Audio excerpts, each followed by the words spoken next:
ठीक है, सारी बातें ठीक कह रहे हो तुम, लेकिन ये जो तुम कर रहे हो, हमारे न्यूज़पेपर के आर्टिकल्स दूसरे न्यूज़पेपर को बेच रहे हो, ये ठीक है?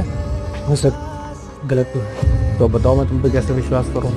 सर मैं उस समय थोड़ा लालच में आ गया था।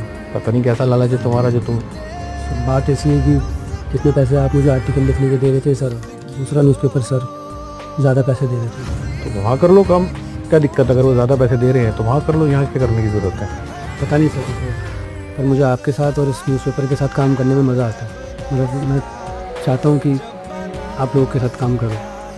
हाँ, मैंने माना कि सर मैंने गलती की, पर अगर बात सिर्फ पैसों की होती तो मैंने कब का छोड़ दिया होता, क्योंकि जितने भी न्यूज़पेपर